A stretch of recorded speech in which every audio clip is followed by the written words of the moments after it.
जो राष्ट्र अपने वनों को नष्ट करता है वह स्वयं को नष्ट करता है। ये कहावत रूजवेल्ट द्वारा कही गई थी। फूड एंड एग्रीकल्चर ऑर्गेनाइजेशन ने 2025 की रिपोर्ट जारी की है, जिसमें उन्होंने बताया है कि कौन से राष्ट्र में वनों की वृद्धि हुई है और कौन से राष्ट्र में वनों की गिरावट हुई है। इन सबों से ये समझ में आता है कि किसका भविष्य कितना होगा, क्योंकि वनों के द्वारा ही हम global warming and climate change जैसे मुद्दों से लड़ सकते हैं। तो नमस्कार साथियों, मैं तारा पढ़ाकू A to Z में आपका स्वागत है। वीडियो को लाइक कर दीजिए और चैनल पर नए हैं तो सब्सक्राइब कर दीजिए। तो चलिए देखते हैं फूड एंड एग्रीकल्चर ऑर्गेनाइजेशन ने जो रिपोर्ट जारी की है 2025 की, इसमें कौन से देश टॉप पे है और किसने कितनी वृद्धि की है। ये एक एनवायरनमेंट का बहुत बड़ा मुद्दा है। ये एक न्यूज की कटिंग है। Global deforestation slows down but critical challenges remain for forest. वैश्विक वन संसाधन आकलन 2025, जिसे हम ग्लोबल फॉरेस्ट रिसोर्स असेसमेंट के नाम से भी जानते हैं, ये खाद्य एवं कृषि संगठन द्वारा जारी किया जाता है यूएन के तहत। इसकी पहली रिपोर्ट वर्ष 1948 में जारी की गई थी। नवीनतम संस्करण जो अभी जारी हुआ है वो 2025 का है। इस रिपोर्ट में 236 देशों और क्षेत्रों के आंकड़ों पर आधारित डेटा जारी किया गया है। प्रत्येक देश के राष्ट्रीय वन समन्वयक मतलब नेशनल कॉरेस्पॉन्डेंट द्वारा दिए गए आंकड़ों के आधार पर यह तैयार किया जाता है। यह रिपोर्ट दुनिया के वनों की स्थिति, परिवर्तन, प्रबंधन और उपयोग से जुड़ी सबसे विश्वसनीय वैश्विक रिपोर्ट मानी जाती है, जो कि हमारे यूपीएससी, बीपीएससी और हर एक स्टेट लेवल के एग्जाम के लिए बहुत महत्वपूर्ण हो जाता है। तो क्या है इनका उद्देश्य, क्यों ये जारी करते हैं? तो ये विश्व भर में वन क्षेत्र की स्थिति और परिवर्तन का आकलन करते हैं। यह बताते हैं कि कौन सा देश वनों का संरक्षण कर रहा है और कहां कहां वनों को हानि हो रही है। पिछले वर्ष 2024 में हमने देखा कि बहुत जंगलों में आग लगी, जैसे अमेजन फॉरेस्ट में, ऑस्ट्रेलिया के जंगलों में। तो इससे ये समझ में आता है कि कहां कहां वनों की हानि बहुत ज्यादा हो रही है। वनों से जुड़ी नीतियों को, जैसे SDG जो सस्टेनेबल डेवलपमेंट गोल है, पेरिस समझौता जो है, यूएन स्ट्रेटेजिक प्लान जो है फॉरेस्ट का 2017 से 30 तक के लक्ष्यों को अनुरूप बनाना है। इससे क्लाइमेट डील हम कर पाएंगे, जैव विविधता और भूमि उपयोग पर सटीक डेटा उपलब्ध करा पाएंगे। तो ये एक मैप जारी किया गया है इनके द्वारा। इसमें दिखाया गया है कि Brazil lost 132 metre hectare of forest. मतलब ये आप किसकी बात कर रहे हो? अमेजोन फॉरेस्ट की बात कर रहे हो, जो विश्व का सबसे बड़ा जंगल है।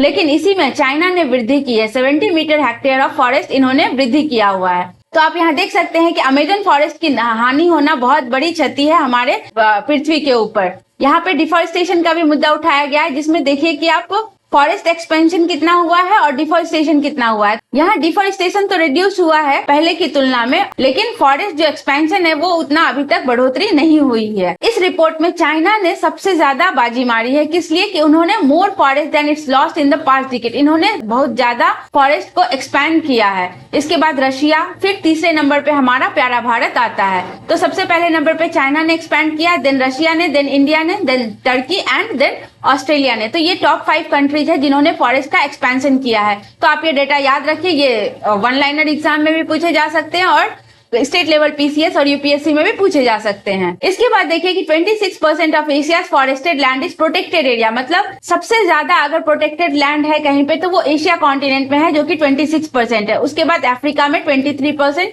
यूरोप का भी 23% है, साउथ अमेरिका का 70%, ओसेनिया जो कि ऑस्ट्रेलिया न्यूजीलैंड है 16% and north and central America का 11%। तो इसमें भी एशिया सबसे आगे है, क्योंकि चाइना इसमें बहुत ज्यादा बढ़ोतरी की है, रशिया ने भी बढ़ोतरी की है, इंडिया ने भी बढ़ोतरी की है। तो ऑब्वियसली एशिया कॉन्टिनेंट ज्यादा ही रहेगा। अब हम देखेंगे कि इसके क्या क्या फाइंडिंग है, ये क्या क्या रिपोर्ट देती है।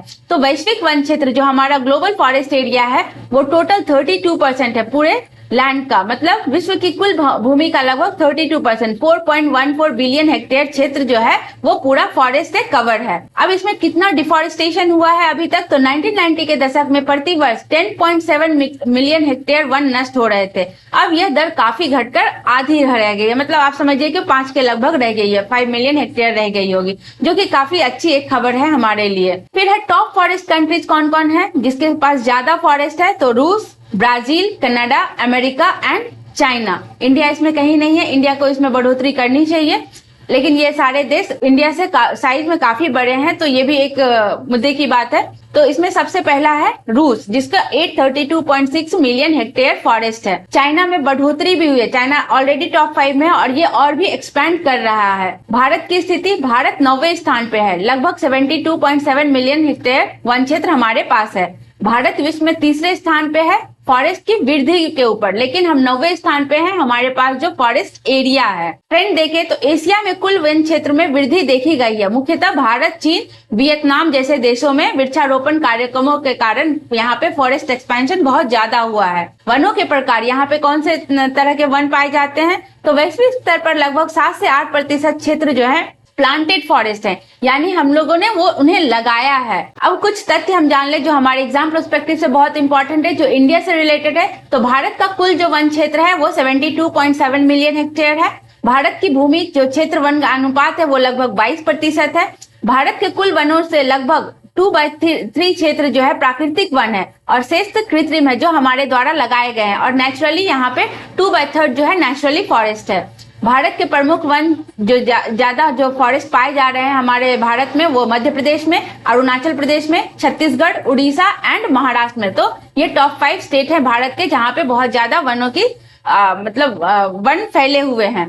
भारत में वन वृद्धि का मुख्य कारण क्या है, तो हमारे यहाँ बहुत सारे प्रोग्राम चलाए गए हैं वृक्षारोपण के लिए, जिसमें पहला है national afforestation programme, CAMPA fund का उपयोग, green India mission, national mission for sustainable agriculture के तहत हम लोगों ने ज्यादा फॉरेस्ट पे ध्यान दिया है। तो इसका ग्लोबल सिग्निफिकेंस क्या है, वन हमारे लिए इतना महत्वपूर्ण क्यों हो जाता है। कुछ दिनों पहले ही मैंने एक वीडियो बनाया था कार्बन सिंक के ऊपर, आप उसको जरूर देखिएगा, जिसमें मैंने अच्छे से बताया कि कार्बन सिंक क्या होता है। यहाँ पे मैं आपको थोड़ी से ब्रीफ में बताती हूँ। कार्बन सिंक मतलब जो वातावरण में जो बहुत ज्यादा कार्बन डाइऑक्साइड है वो वन जो है उसको अवशोषित कर लेते हैं, वो ले लेते हैं। जैसा कि हम लोग CO2 रिलीज करते हैं ब्रीदिंग के दौरान, तो वन उसको अवशोषित कर लेते हैं, जिससे हमारा टेम्परेचर बहुत कंट्रोल रहता है।